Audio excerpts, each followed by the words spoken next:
नमस्कार, मैं राजेश भारद्वाज आप सभी का क्लैट प्रेप की ऑनलाइन प्लेटफॉर्म पर हार्दिक स्वागत करता हूं। Hello everyone, welcome to CLAT prep. आज है 7 नवंबर 2024 और जैसा कि आपको पता है कि हम डेली न्यूज एनालिसिस करते हैं। जितने भी इंपॉर्टेंट न्यूज आर्टिकल्स होते हैं, जितने भी न्यूज़पेपर्स के अंदर जो आर्टिकल्स आते हैं जो हमारे एग्जाम के पॉइंट ऑफ व्यू से इंपॉर्टेंट होते हैं, हम उन सभी का क्या करते हैं, फैक्चुअल एनालिसिस करते हैं। तो चलिए उसी सीक्वेंस को कंटिन्यू करते हैं। आज कौन सा दिन है? तो आज है हमारे सामने 7 नवंबर। आज डे कौन सा सेलिब्रेट किया जाता है? तो याद रखना, आज का जो दिन है वो हम इंडिया में सेलिब्रेट करते हैं। कैसे? तो आज हम नेशनल कैंसर अवेयरनेस डे के नाम से सेलिब्रेट करते हैं।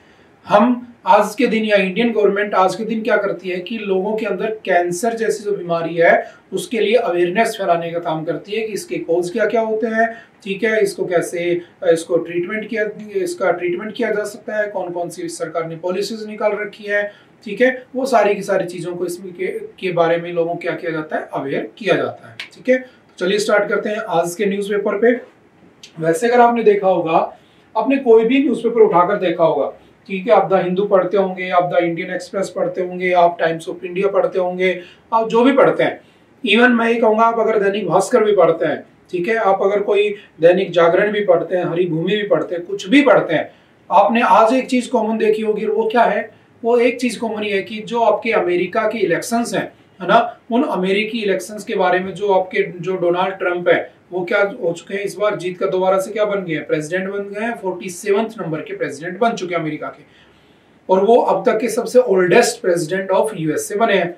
तो उन्हीं के बारे में पूरे न्यूज आर्टिकल्स ने हर जगह पर छाप रखा है। इवन द हिंदू के अंदर भी कम से कम 6-7 जगह पर इस न्यूज के बारे में डिस्कस किया हुआ है। किसी ने लिखा है कि भारत पे क्या इम्पैक्ट पड़ेगा, कोई लिख रहा है कि इजराइल हमास पे क्या इम्पैक्ट पड़ेगा, कोई लिख रहा है मिडिल ईस्ट पे क्या इम्पैक्ट पड़ेगा, कोई लिख रहा है कि अब किम जोंग जो है आपका उसका क्या होगा, उस पर क्या इम्पैक्ट पड़ेगा, क्या दोबारा से सांग्रीला डायलॉग जो हुआ था 2018 में, जिसमें डोनाल्ड ट्रंप और जो आपके नॉर्थ कोरिया के जो किंग है ना, किंग जोंग, क्या वो दोबारा से मिल पाएंगे? तो ऐसे दुनिया भर की बातें उसमें छापी हुई है। ठीक है, तो हम उन सबको डिस्कस करेंगे। उसी के साथ साथ और जो भी इंपॉर्टेंट न्यूज आर्टिकल्स होंगे हम उन सभी को डिस्कस करने की कोशिश करेंगे एज ऑलवेज। ठीक है, तो चलिए स्टार्ट करते हैं। पहली न्यूज हमारे सामने आती है, Jammu and Kashmir assembly passes resolution to restore special status, begin dialogue with center। देखो, इसको समझने के लिए, हालांकि आप लोगों को ये बातें पता भी होंगी, फिर भी हम एग्जाम के पॉइंट ऑफ व्यू से भी बात कर लेते हैं। और वैसे भी देखो, जब हमारा इंडियन कॉन्स्टिट्यूशन बनाया जा रहा था तो आपको पता है कि हमारे इंडियन कॉन्स्टिट्यूशन की पहली मीटिंग कब होती है? 9 दिसंबर 1946, है ना। इस दिन हमने क्या किया था, टेम्परेरी प्रेसिडेंट किसको बना लिया था? डॉक्टर सच्चिदानंद सिन्हा को हमने क्या बना लिया था? टेम्परेरी प्रेसिडेंट बना दिया था, क्योंकि ओल्डेस्ट थे। फिर हमने क्या किया, 11 दिसंबर को क्या किया? दूसरी मीटिंग की। ठीक है, इसमें हमने क्या किया? परमानेंट प्रेसिडेंट बना लिया। किसको? डॉक्टर राजेंद्र प्रसाद को। जस्ट समझने की कोशिश करना पूरी कहानी क्या है। ठीक है, एग्जाम के पॉइंट ऑफ व्यू से मोस्ट इंपोर्टेंट है। अब क्या हुआ, इलेक्शन भी हुआ इस बार इसमें, ठीक है, सीएम भी बना है। अच्छा, फिर थर्ड मीटिंग कब होती है? 13 दिसंबर 1946 को तीसरी मीटिंग होती है, और इसमें भी प्रेसिडेंट कौन हो जाएंगे? डॉक्टर राजेंद्र प्रसाद, क्योंकि he was elected as the permanent president of the constituent assembly. ठीक है, अब क्या हुआ, 13 दिसंबर को एक ऑब्जेक्टिव रेजोल्यूशन आता है। ठीक है, और इसी ऑब्जेक्टिव रेजोल्यूशन को क्या बना दिया जाता है आगे चलकर? तो यही तुम्हारे कॉन्स्टिट्यूशन की क्या बन जाता है? तो प्रीएम्बल बन जाता है। सिंपल सा, ये क्या बन गया आपकी कॉन्स्टिट्यूशन की? प्रीएम्बल। ठीक है, ये लाने वाला कौन था? तो पंडित जवाहरलाल नेहरू इसको लेकर आए थे। ठीक है, बात ये मैं ये समझाना चाह रहा हूं कि जब ये सब हो रहा था तो एक बार गौर से देखने की कोशिश करना, क्या इंडिया इंडिपेंडेंट हो चुका था? क्या नहीं हुआ था। इंडिपेंडेंट तो हम कब हुए थे? 15 अगस्त 1947। लेकिन कॉन्स्टिट्यूएंट असेंबली के इलेक्शन हो चुके थे, कॉन्स्टिट्यूएंट असेंबली ने काम करना शुरू कर दिया था। As you know, constitutional assembly में टोटल 389 मेंबर्स थे, जो कैबिनेट मिशन की रिकमेंडेशन के बाद बने थे, और सारे के सारे हमारे देश को एक सुंदर सुनहरा भविष्य देने के लिए एक लॉ बना रहे थे, एक लॉ एंड ऑर्डर का फॉर्मेशन कर रहे थे, यानी एक किताब बना रहे थे जो आगे चलकर देश को चलाएगी, जिसे हम कॉन्स्टिट्यूशन कहते हैं। अब उसी से जब हम इंडिपेंडेंट हुए तो समझना अच्छे से, ये कह दिया गया, आपको पता है कि हमारे इंडिया के दो टुकड़े हुए बेसिकली। मैंने कहा इधर बन गया आपका इंडिया और इधर बन गया आपका पाकिस्तान, और यहाँ छोटा सा ईस्ट पाकिस्तान जो आगे चल के बांग्लादेश बना। ठीक है, अब हुआ क्या कि जब ये सेपरेट हुआ तो लॉर्ड माउंटबेटन आया था, माउंटबेटन प्लान आया था जो कि 3 जून 1947 को आया था, आपको 18 जुलाई 1947 को पास कर दिया गया था, बाद में आप अलग हो गए इस दिन। अब हुआ क्या कि इन दोनों को सेपरेट करने के लिए लाइन खींची गई जिसका नाम क्या रखा गया, रेडक्लिफ लाइन। तो आपको यहां से ये भी पता होना चाहिए कि सर रेडक्लिफ जो थे उन्होंने भारत और पाकिस्तान की बाउंड्री ड्रॉ की थी, दैट्स व्हाई हम क्या कहते हैं, the boundary that separates India and Pakistan क्या कहलाती है, रेडक्लिफ लाइन कहलाती है। हो गया, डन। अब कहा गया कि जो जाना चाहता है पाकिस्तान वो चला जाए, जो रहना चाहता है रह जाए, और जो उधर से इधर आना चाहता है वो आ जाए। इसी चक्कर के अंदर आप जानते हो गदर मूवी बन गई है ना, इधर उधर लोगों को मारा जाने लगा। और जब ये पूरा सीन हुआ तो उस समय भारत में जब तुम्हारी कॉन्स्टिट्यूएंट असेंबली का इलेक्शन हो रहे थे, जब इलेक्शन हो रहे थे उस समय भी तुमने पढ़ा है कि भारत में टोटल 11 स्टेट थे उस समय लगभग, और 550 देसी रियासतें यानी कि प्रिंसली स्टेट थे। और जब 550 प्लस प्रिंसली स्टेट थे तो कोई जाना चाहता था पाकिस्तान, कोई रहना चाहता था इंडिया, और कोई अपने आप को खुद ही राजा बना के अलग ही देश बनाना चाहता था। तो हुआ क्या, जैसे हैदराबाद निजाम, इसलिए हमारी इंडियन आर्मी ने एक ऑपरेशन भी किया था, जबरदस्ती उसको मिलाया था सरदार वल्लभ भाई पटेल ने। That's why Sardar Vallabh Bhai Patel is known as the, क्या कहते हैं उनको, आयरन मैन ऑफ इंडिया। लेकिन उसी समय एक नया मुद्दा हमारे सामने क्रिएट हुआ जिसको हम आज किस नाम से जानते हैं, आर्टिकल 370। क्या था वो मुद्दा, समझने की कोशिश करना। आई थिंक यहां तक समझ में आ रहा होगा कैसे कैसे क्या हो रहा है। अनफॉर्चुनेटली ये सारे इंसिडेंट हुए, अनफॉर्चुनेटली हमारे टुकड़े हो गए और आगे चलकर हम आजाद भी हो गए। अब क्या हुआ, हालांकि हम चाहते नहीं थे टुकड़े हो, है ना, वो बात की बातें हैं, ठीक है, जो हो गया सो हो गया, ठीक है, हम उसके ऊपर कुछ भी नहीं कर सकते। अब देखो क्या हुआ, उस समय दो रीजन ऐसे बचे 1949 के आसपास, जब कॉन्स्टिट्यूशन बना नहीं था कंप्लीटली, ध्यान रखना।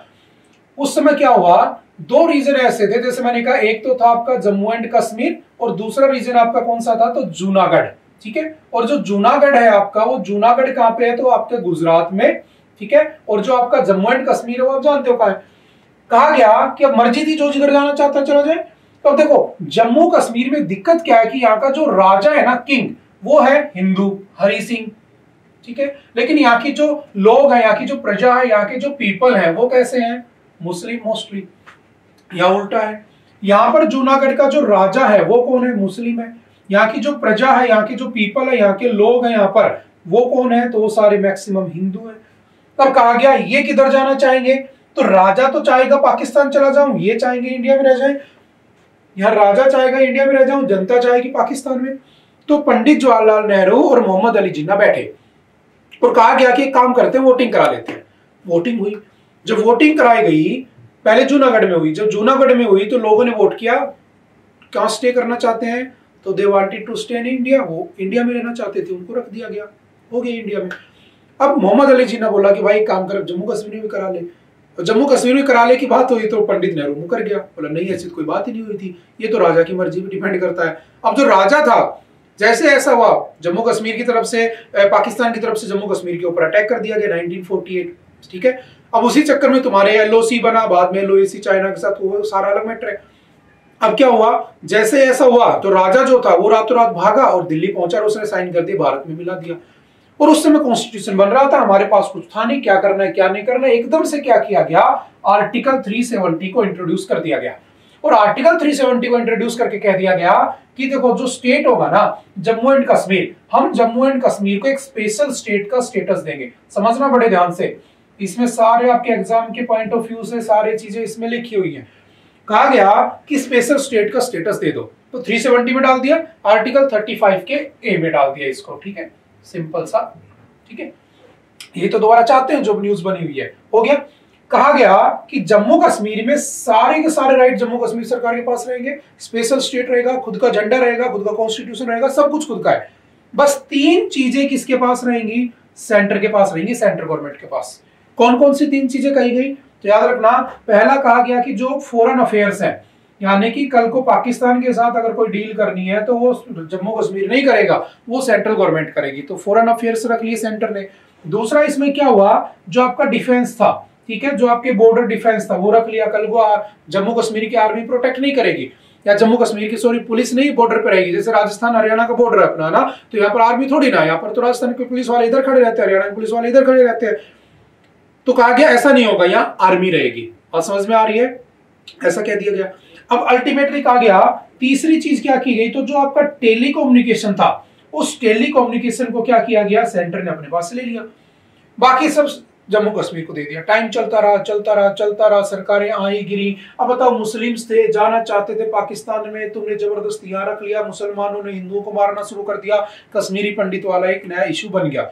ठीक है, जैसे पाकिस्तान में वहां पर हिंदुओं को वो वाले मारते रहते हैं, तो ऐसा चलता रहता है, यहाँ पर मुसलमानों को उन्होंने मारना शुरू कर दिया, सब हिंदू मुस्लिम चलता रहता है। ठीक है, अल्टीमेटली इन सब में हमें नहीं पढ़ना है, चलते चलते चलते चलते टाइम आ गया कौन सा, 2019। अब 2019 में क्या हुआ, 2019 में Jammu Kashmir was divided into parts, one was formed as Ladakh and other one क्या बना दिया गया, आपका जम्मू एंड कश्मीर। कह दिया जम्मू एंड कश्मीर जो होगा ये आपका यूटी होगा, और ये भी आपका यूटी होगा, यूनियन टेरिटरी। अब कहा गया जब यूटी होगा तो यू नो कि UTs are directly governed by the central government. ठीक है, कितने ऐसे यूटीज है, मेरा आपसे क्वेश्चन है, जिसके अंदर सीएम भी होता है और वो यूनियन टेरिटरी भी है। अब 3 हो चुकी हैं, मुझे कमेंट करके बताना कौन कौन से उनके नाम है। ठीक है, ये आपके घर का क्वेश्चन हो गया। अब मैंने कहा ये सब हो गया।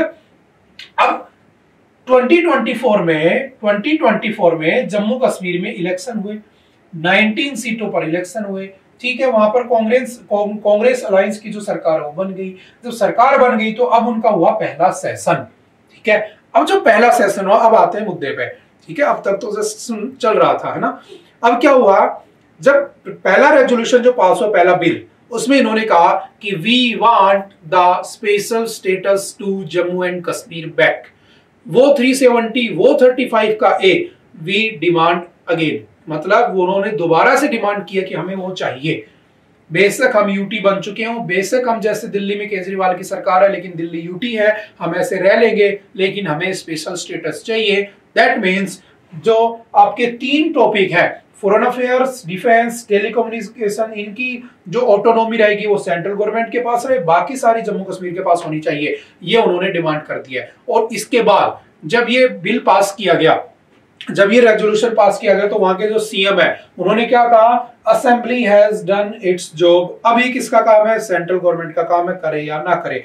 तो आई थिंक आपको बात समझ में आ चुकी होगी कौन कौन उसको सपोर्ट कर रहा है। तो सिंपल याद रखना, सपोर्ट करने वाले कौन है, पीपल्स डेमोक्रेटिक पार्टी पीडीपी, ठीक है, आवामी इतिहाद पार्टी, ठीक है, आपके आम आदमी पार्टी जो एक सीट जीती उन्होंने, महराज मलिक जो 5 स्टेट में हो गई। ठीक है, ये सिंपल सी याद रखना। तो आई थिंक समझ में आ गया होगा कि जम्मू कश्मीर किसकी डिमांड कर रहा है, अगेन किसकी डिमांड कर रहा है, तो डिमांड कर रहा है कि मुझे वापस से स्पेशल स्टेटस बना दिया, स्पेशल स्टेट दे दिया, स्टेटस दे दिया जाए। अब जो लद्दाख वहां से निकला था, समझना, Ladakh demanding to join ATMM, Assam, Tripura, Meghalaya and Mizoram, क्योंकि ATMM में जो स्टेट है, schedule number 6 of the Indian constitution, उसमें जो स्टेट है उनके पास स्पेशल ऑटोनॉमी होती है कुछ अलग अलग सब्जेक्ट्स के ऊपर, जहां पर सेंट्रल गवर्नमेंट भी इंटरफेयर नहीं कर सकती, ताकि वहां के लोगों के, ट्राइबल लोगों की कल्चरल राइट को बचाया जा सके। Because in these state maximum population that reside is tribes. समझ गए, मैक्सिमम ट्राइब्स लोग रहते हैं, तो ट्राइबल लोग नहीं चाहते हमारा कल्चर खराब हो, तो वो चाहते हैं कि हमारे को भी उसमें डाल दो। ठीक है, इसीलिए सोनम वांगचुक जो थे आपके, वो क्या कर रहे थे, प्रोटेस्ट कर रहे थे, दिल्ली आए थे, वापस भेज दिया, हंगर स्ट्राइक भी किया उन्होंने बेचारों ने ना, वो सब चल रहा था, आपने देखा होगा। तो दोबारा से मैं आपसे फिर कह रहा हूं कि पूरे इंडिया में हर तरफ ट्राइब्स ही चल रहे हैं। मैंने एक वीडियो भी अपलोड की हुई है पहले से, इम्फाल जो आपका मणिपुर कॉन्फ्लिक्ट है उसके ऊपर, प्लीज अगर किसी ने ना देखी हो तो देख लेना। ट्राइब्स कैसे बनते हैं, कौन अलाउ करता है, कितने आर्टिकल्स है, कहाँ लिखा है, कौन कौन से हैं, सब उसमें डिटेल लिखा हुआ है। उसके बाद इस साल जो जो हुए, जैसे मैं आपको काउंट करवा देता हूं, क्योंकि इंपॉर्टेंट टॉपिक्स में से एक है, लास्ट ईयर नहीं पूछा गया था, मे बी इस बार आ जाए, तो अच्छे से पढ़ लेना। जैसे वर्ली ट्राइब कहाँ की, आपकी महाराष्ट्र की, वहां पर क्या हुआ था, जो आपके छत्रपति शिवाजी थे उनके म्यूजियम बनाने के लिए उनको डिस्प्लेस कर दिया गया। ठीक है, उसके बाद हमारी प्रेसिडेंट भी कौन है, द्रौपदी मुर्मू, एक ट्राइबल वुमेन है, संथाल ट्राइब से। उसके बाद थोड़ा सा आगे आ जाओ, ठीक है, आपका जो कुकी मैती वाला चल रहा है, कल कुकी लोगों ने एक नए देश की डिमांड कर दी कि हमें तो एक देश ही चाहिए, वो न्यूज में बना हुआ है। ठीक है, फिर आ जाओ भील लोग जो है, जो मध्य प्रदेश, राजस्थान, महाराष्ट्र, गुजरात में रहते हैं, ये कहते हैं भाई हमें तो एक नया स्टेट ही दे दो, भील प्रदेश, जिसके ऊपर भी मैं एक MIT अपलोड कर चुका हूं, अगर नहीं देखा हो तो वहां जाकर देख लेना। ठीक है, एग्जाम के पॉइंट ऑफ व्यू से सब कुछ है उसमें। ठीक है, तो हर जगह से पूरे स्टेट में ट्राइब ट्राइब चल रहे हैं, ऊपर जम्मू कश्मीर से लेकर कन्याकुमारी तक ट्राइब ट्राइब चल रहा है, समझ गए। तो फिर दोबारा से इस आर्टिकल को, इस न्यूज को, इस टॉपिक को प्लीज डिटेल में पढ़ लेना। अब चलते हैं आगे, ठीक है, इसमें इतना ही था। आई थिंक आपको दो बातें समझ में आई होंगी। Climate experts worry about Trump's री इलेक्शन इंपैक्ट।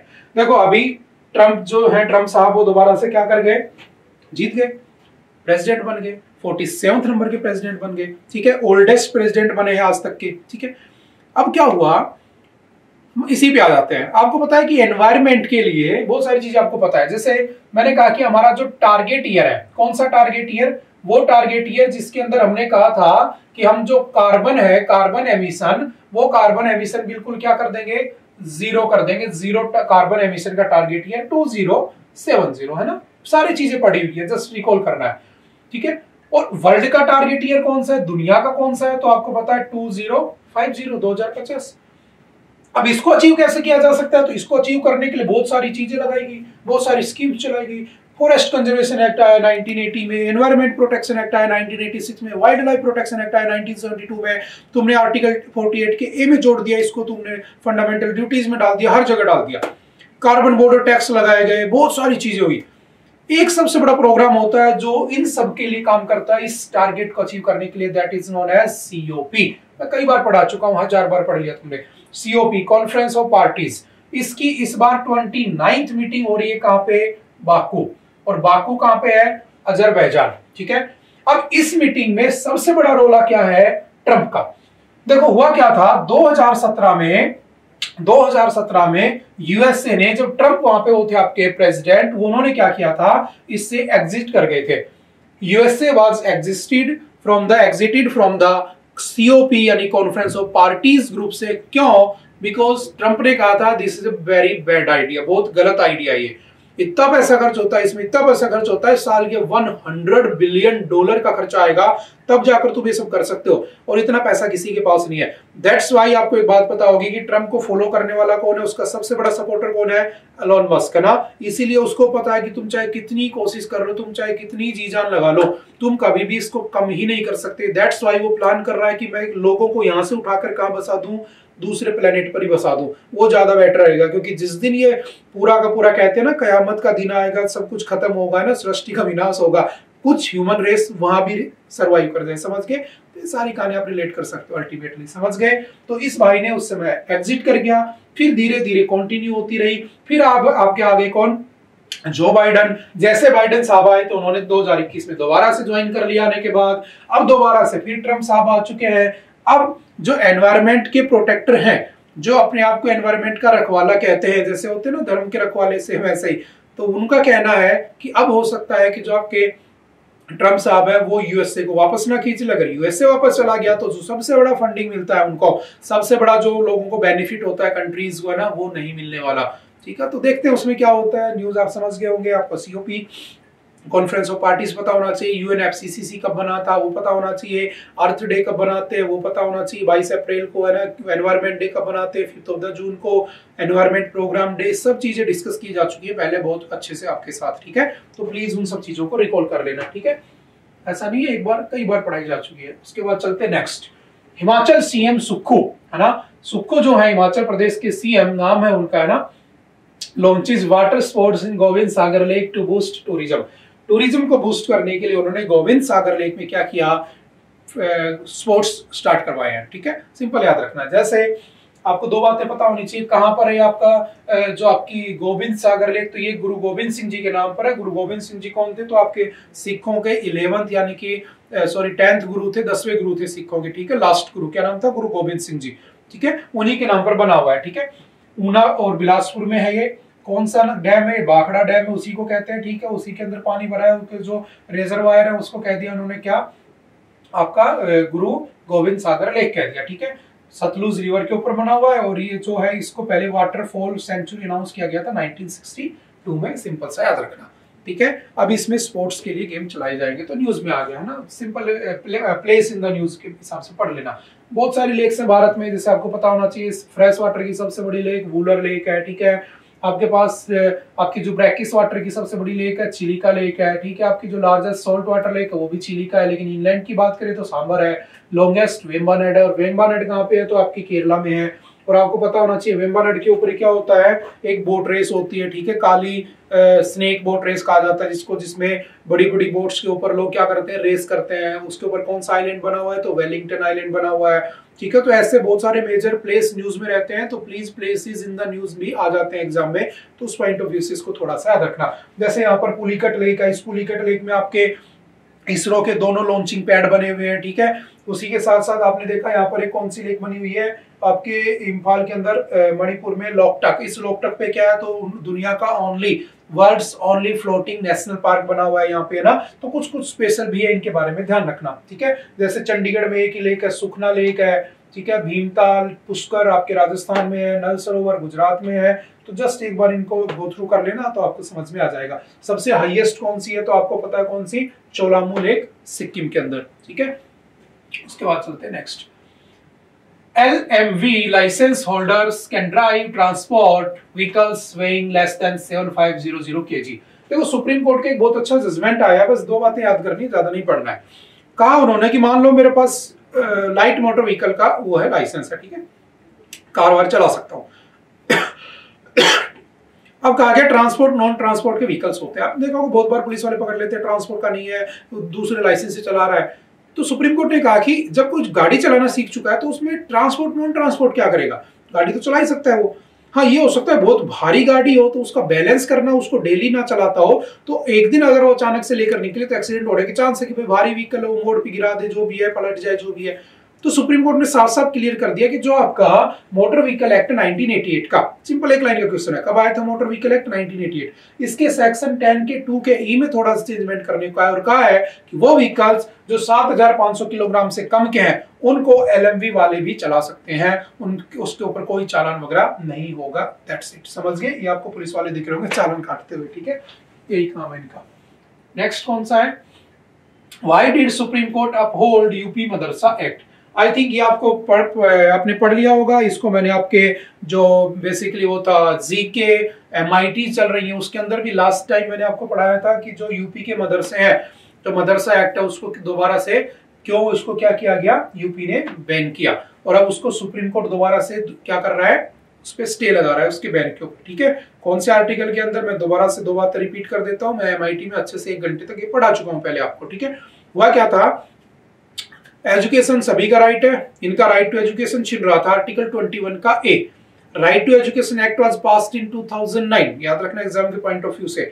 अब एक नॉर्मल बच्चा एक मदरसे में पढ़ने वाला, कौन सा आर्टिकल इनको अलाउ करता है कि मदरसों में रिलीजियस एजुकेशन दी जा सकती है, तो आर्टिकल 30, ठीक है, माइनॉरिटीज को अलाउ करता है कि वो अपने नॉर्मल एजुकेशनल इंस्टीट्यूट में रिलीजियस एजुकेशन दे सकते हैं।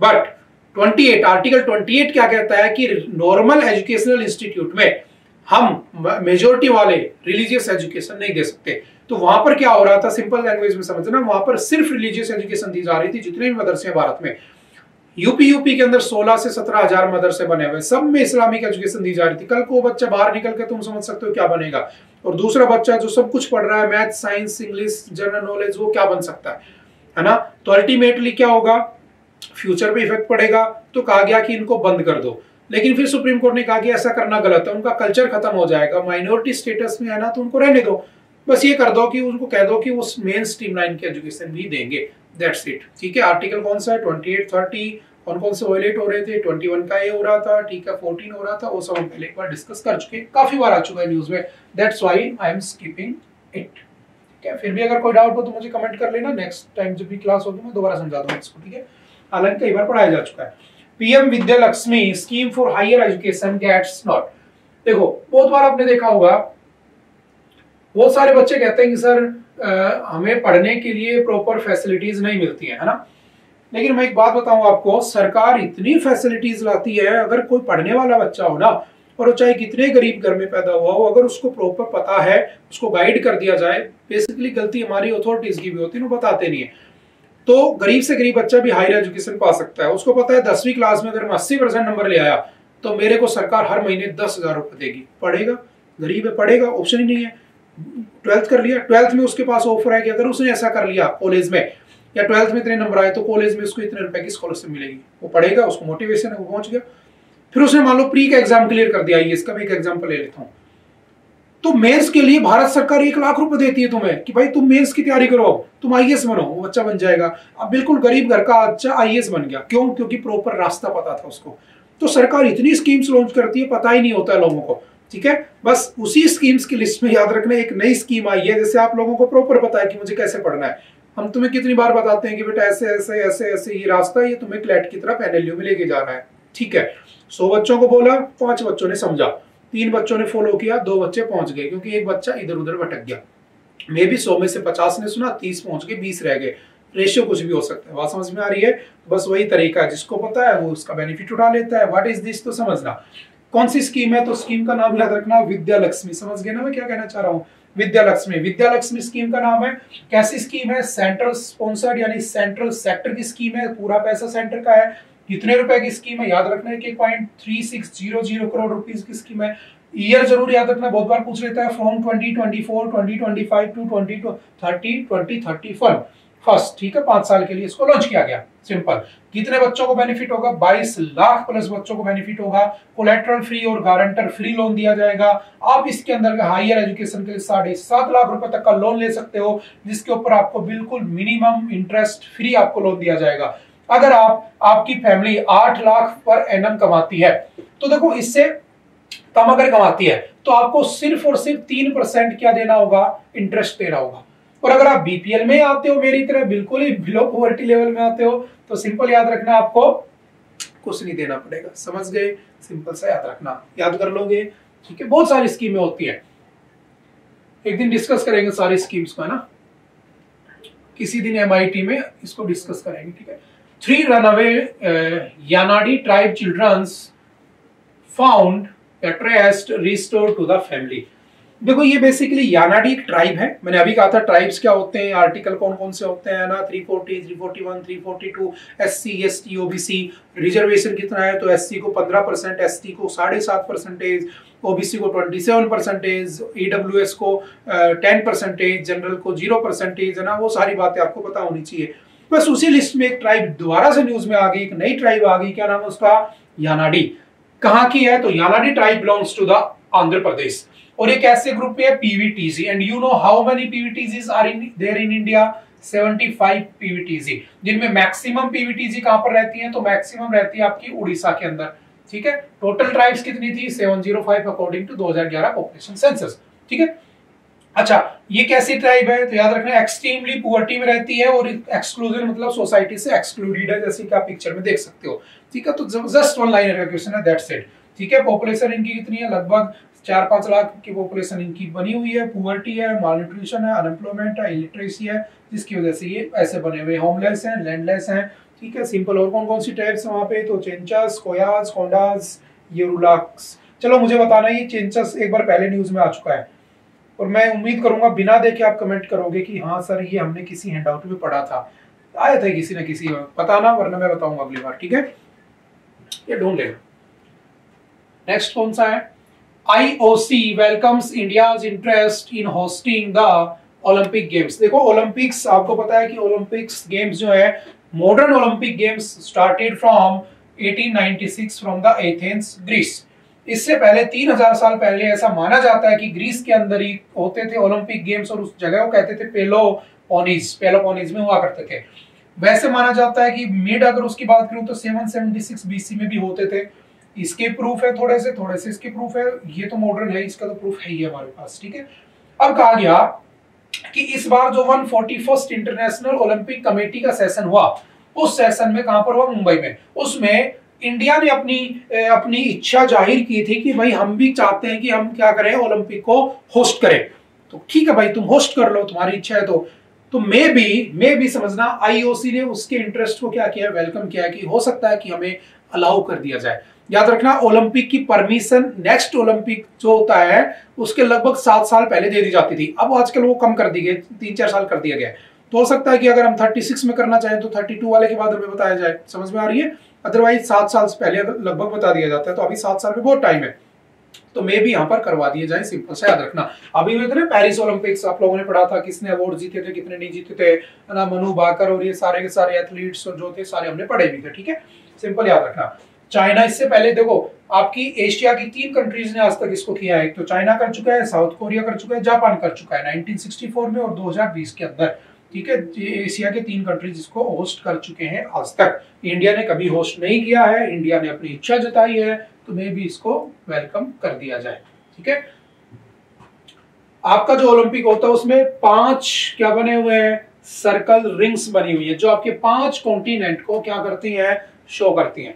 तो आप मुझे बताना, ऐसे कमेंट करना है कि सर ब्लू में ये कॉन्टिनेंट है, येलो में ये वाला है, ब्लैक में ये वाला है, ग्रीन में ये वाला है और रेड में ये वाला है, कौन से में बताना। आपसे ऐसे क्वेश्चन भी पूछ लिए जाते हैं आपकी बेसिक नॉलेज को चेक करने के लिए, जिस पर कोई बच्चा ध्यान नहीं देता कि बताओ ओलंपिक के लोगों में येलो लाइन किस कॉन्टिनेंट को शो करती है, क्वेश्चन मार्क। पूरा का पूरा पढ़ा हुआ एक साइड रखा रह गया, तो ऐसा नहीं करना है प्लीज। ऐसे क्वेश्चंस को भी ध्यान से बिल्कुल बारीकी से पढ़ना है, समझ गए, ज्यादा तो कुछ पढ़ना ही नहीं होता है, ठीक है। तो मुझे कमेंट करके बताना कौन से कलर में कौन सा कॉन्टिनेंट, अच्छे से जूम करके देख लेना, ठीक है।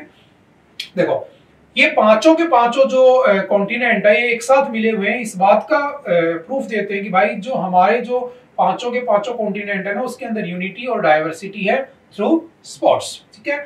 अच्छा आगे कब होंगे, तो विंटर ओलंपिक्स 2026 वाले कहां पे होंगे, इटली में। समर ओलंपिक्स 2028 वाले यूएसए में, लॉस एंजलिस में। समर ओलंपिक्स 2032 वाले ब्रिस्बेन यानी कि ऑस्ट्रेलिया में होंगे, ठीक है। एशियन गेम्स 1951-82 में इंडिया पहले होस्ट कर चुका है। इंडिया कॉमनवेल्थ गेम्स भी एक बार होस्ट कर चुका है 2010 में। इंडिया साउथ एशियन गेम्स 3 बार होस्ट कर चुका है 1987, 1995 और 2016। कॉमनवेल्थ गेम्स में सिर्फ कॉमनवेल्थ नेशन पार्टिसिपेट करते हैं, जिनके ऊपर कभी ना कभी यूके ने क्या किया था, रूल किया था। दैट्स वाई इसमें हमारे अच्छे क्या आ जाते हैं, मार्क्स भी आ जाते हैं, ठीक है। क्यों आ जाते हैं, क्योंकि उसका रीजन यही है कि उसमें अमेरिका जैसी कंट्री नहीं खेलती। लेकिन इस बार देखो हम लास्ट बार 4थे-5वें नंबर पे थे, इस बार उन्होंने गेम ही कम कर दिए, 6-7 गेम हटा दिए ना, वहां से हम पढ़ चुके हैं पहले, ठीक है। तो सारी बातें याद रखना। उसके बाद चलते हैं नेक्स्ट, ठीक है। Can't get overnight, Supreme Court pulls up UP government for illegal demolition. देखो हुआ क्या, होता क्या है कि लगभग 2019 की बात है ना, लगभग क्या थोड़े दिन पहले की बात है, 2019। हुआ क्या कि यूपी के अंदर होता है ना, सड़क 20 फीट की थी, है ना, 8 फीट इधर 8 फीट इधर, तुम लोगों ने रेडी लगा ली, किसी ने अपना घर आगे कर दिया, किसी ने अपने घर की स्लैब बना दी और उसको कैप्चर कर लिया। सरकार आई, बुलडोजर चला दिया और डिमोलिश कर दिया।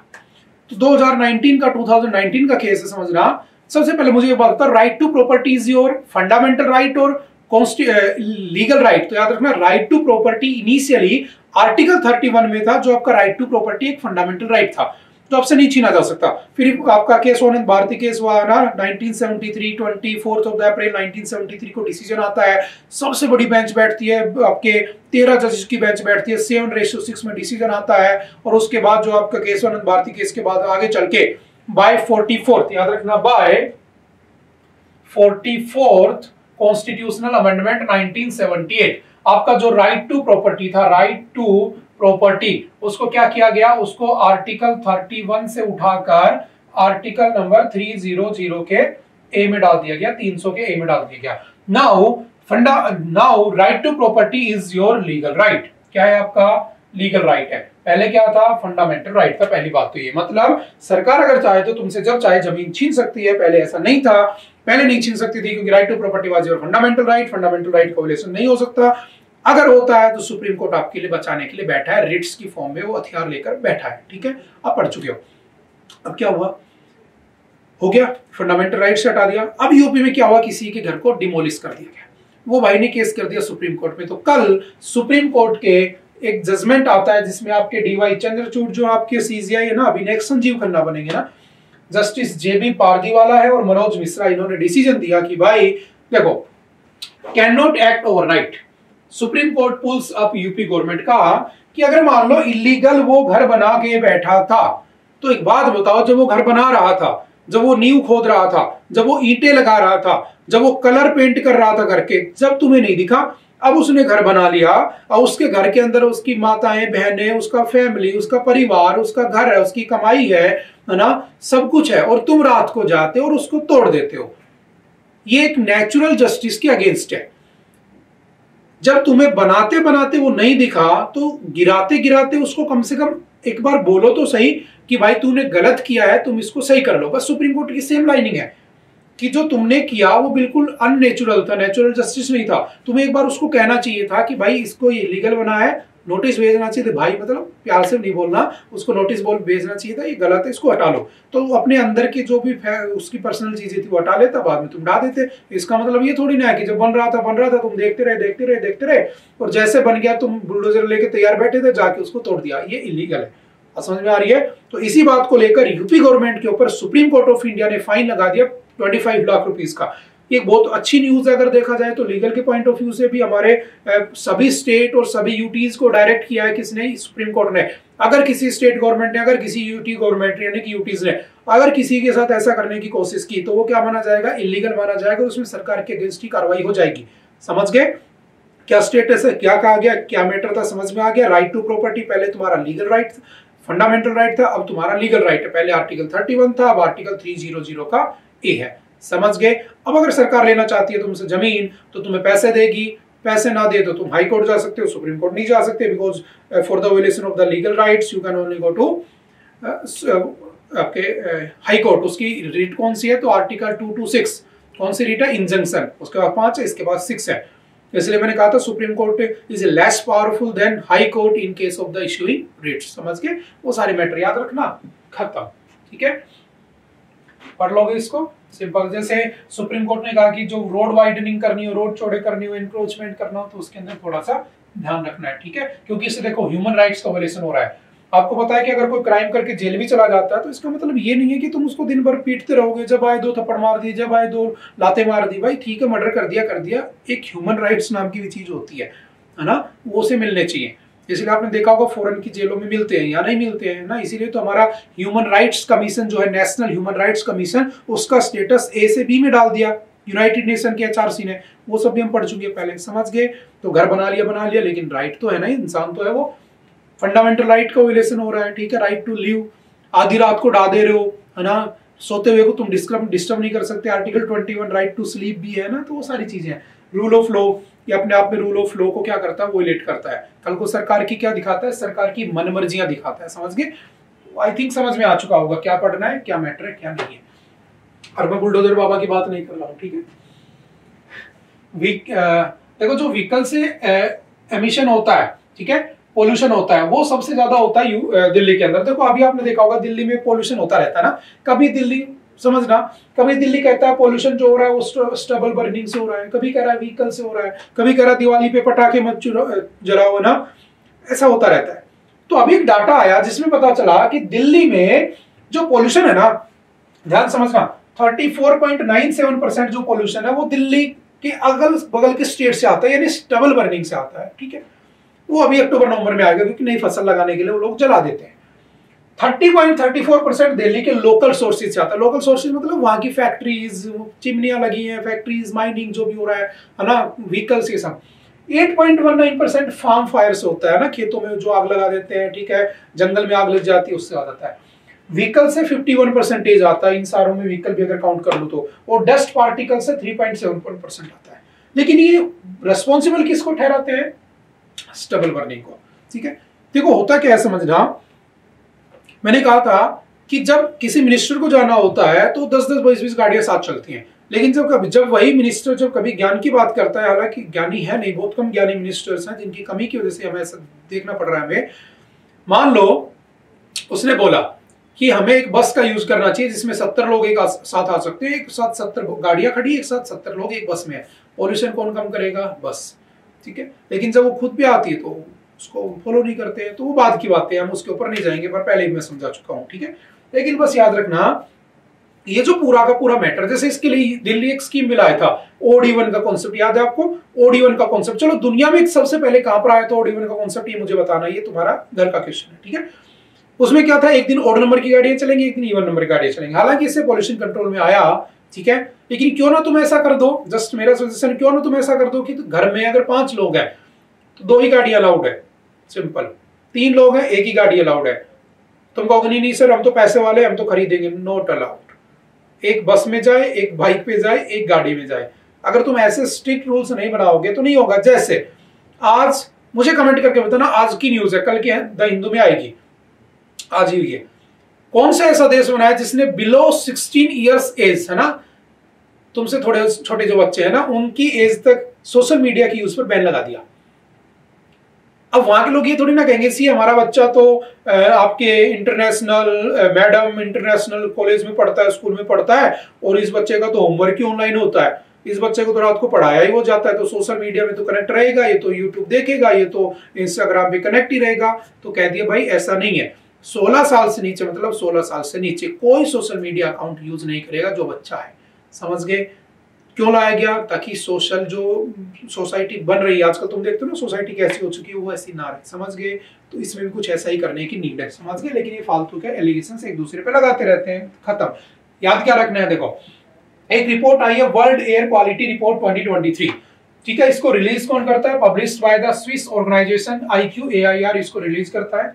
इसने बताया, इसने टोटल 7812 लोकेशंस 134 नेशंस में इसको सर्वे किया। इसने बताया इंडिया में दुनिया की 3rd वर्स्ट एयर क्वालिटी है, 3रे नंबर की सबसे घटिया हवा भारत में है, ठीक है। ये रिपोर्ट कह रही है। मोस्ट पॉपुलेटेड जो मोस्ट पॉल्यूटेड कंट्री है ना, बांग्लादेश है, ठीक है। 2रे नंबर पे पाकिस्तान है, 3रे पे हम है। मतलब हम तीनों एक ही तो थे पहले, पाकिस्तान भी हम ही थे, बांग्लादेश भी हम ही थे, तो हम ही क्या है, सबसे पॉल्यूटेड कंट्री है। हम इस बात को मानते हैं, क्योंकि अभी छठ पूजा है, अभी सरकार ने कहा है कि नदियों में ना उतरे, क्योंकि देखो नदी को माता मानने वाले देश हर चीज नदी में फेंक देते हैं, और नदी को नदी मानने वाले देश तुमने देखा होगा कितनी अच्छी नदियां वहां की बनी हुई है। तो सिंपल उससे भी याद कर सकते हो ना, बस एग्जाम में ध्यान रखना इन चीजों को, ठीक है। तो पहले पे कौन है? बांग्लादेश, 2रे पे पाकिस्तान, 3रे पे हम बैठे हुए, दैट्स इट।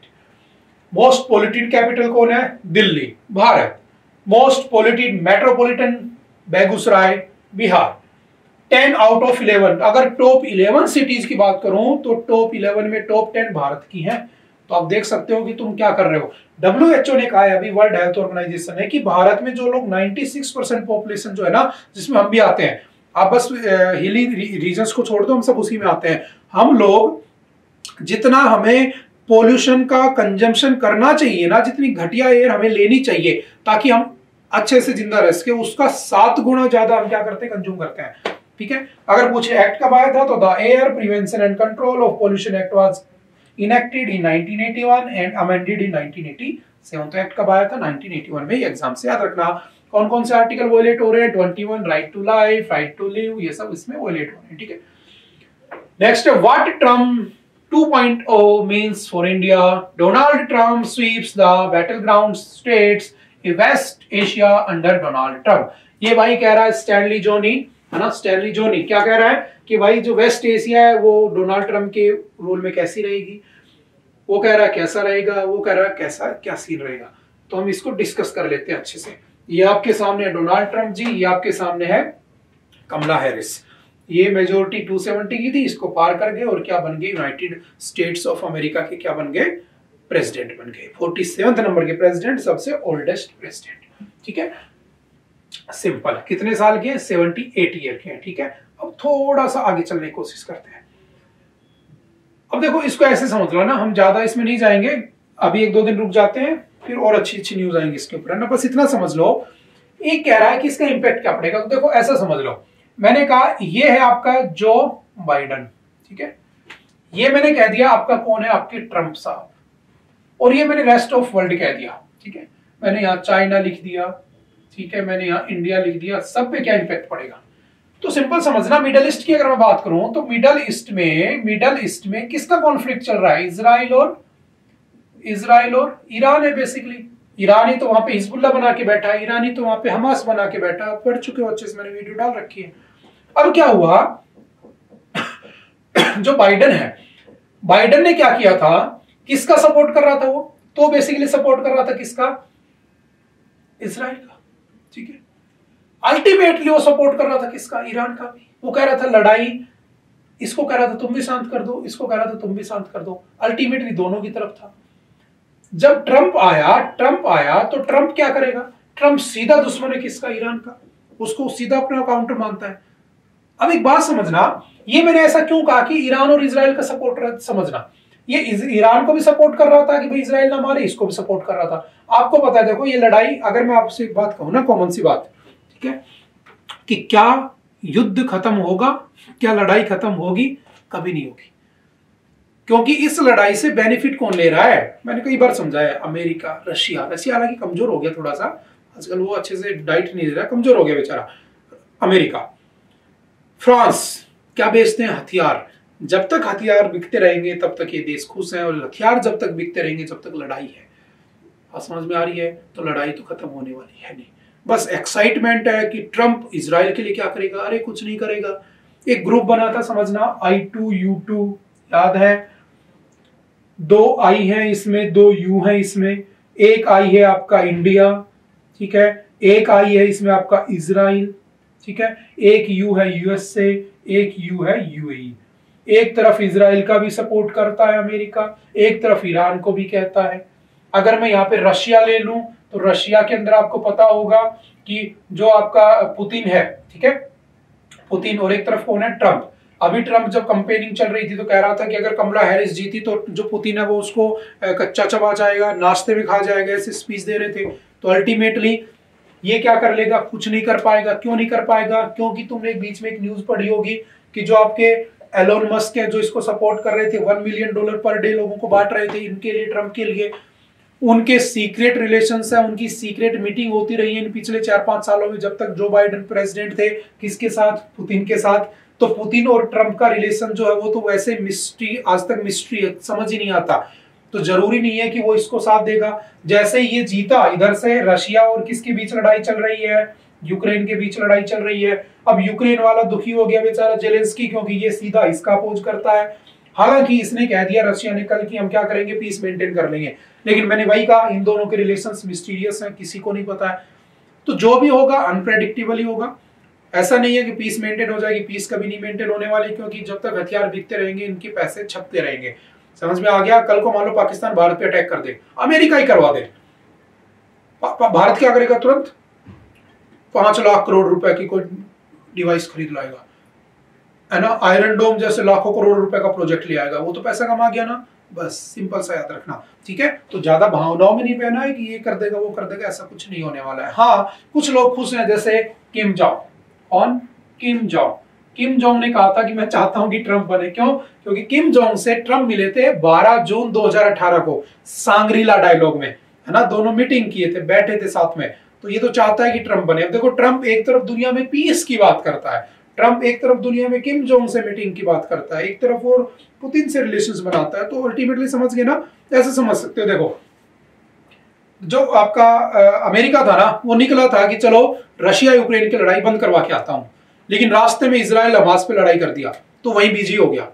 फिर उसको लगा कि नहीं ये संभल गया, मैं थोड़ा सा आगे चलता हूं, तो रशिया ने यूक्रेन के ऊपर अटैक कर दिया, ठीक है, या चाइना ने इंडिया के कुछ स्टेट को क्लेम कर दिया, ठीक है। तो बेचारा करना तो सब कुछ चाहता है, लेकिन उसके बस की बात है नहीं, तो बीच में उलझा हुआ है। अब देखते हैं उससे कैसे निकलता है, कैसे गोल्डन डेज या गोल्डन ईयर्स आए हैं अमेरिका के, बाद की बातें। तो 2-4 बातें याद रखना, ठीक है। मैंने आपको थोड़ा सा शॉर्ट में समझाने की कोशिश की है, ठीक है। इंडिया पे क्या इफेक्ट पड़ेगा थोड़ा सा डिस्कस कर लेते हैं।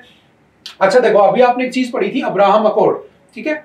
अब्राहम अकॉर्ड कब हुआ था? तो अब्राहम अकॉर्ड हुआ था 2020 में। इसको करवाया किसने था? अमेरिका ने, बाइडेन ने करवाया था, जिसमें इजराइल और अरब के बीच में नॉर्मलाइजेशन हुआ था। अब ट्रंप आ गया, मे बी ब्रोकन, तोड़ दिया जाए। इंडिया यूएस से फ्री ट्रेड एग्रीमेंट ट्रंप ने स्टार्ट किया था, बाइडेन ने खत्म कर दिया। हो सकता है ट्रंप फिर स्टार्ट कर दे, तुम्हारे लिए अच्छी बात है, फ्री ट्रेड में टैक्स कम हो जाएंगे। US commission on international religious freedom, ये बहुत अच्छी न्यूज थी, पर पहले आ चुकी है। एक डिपार्टमेंट है US commission on international religious freedom की, दुनिया में किन किन लोगों पे, जितने भी धर्म के लोग हैं ना, उनके पास कैसे रिलीजियस फ्रीडम है, वो एक रैंकिंग देता है। और जो भारत है ना, भारत है, उसके 2023 के इंडेक्स में 69वें नंबर पे था, ठीक है। और इसको इंडिया को एक स्टेटस दिया गया था, कमिटमेंट किया गया था इस डिपार्टमेंट की तरफ से बाइडेन के टाइम पे ना, कि कंट्री ऑफ पर्टिकुलर कंसर्न, यानी कि ये कंट्री एक पर्टिकुलर कंसर्न की लिस्ट में आ चुकी है, क्योंकि उस समय यहाँ पर हिंदुइज्म और ये सब चल रहा था ना, तो उस केस में इसने क्या किया, इसको उस लिस्ट में डाल दिया। लेकिन जब ट्रंप आ गया है, तो आप जानते हो ट्रंप का रवैया कैसा है, ट्रंप कैसे दुनिया देखना चाहता है, तो हो सकता है कि हम इसमें थोड़ा सा सुधार भी कर ले, हमें इसमें थोड़ी हेल्प भी मिल जाए। ठीक है, बहुत सारी बातें हैं, धीरे धीरे, आज तो जस्ट बना है, धीरे धीरे आती रहेंगी और हम उन सभी चीजों को डिस्कस करते रहेंगे। ठीक है, जस्ट एग्जाम के पॉइंट ऑफ व्यू से याद रखना। ओके, आई थिंक आज के लिए इतना ही था। आई होप कि आप लोगों को चीजें समझ में आई होंगी। ठीक है, ओके, बाय बाय, मिलते हैं दोबारा से next time. Thank you, have a nice day.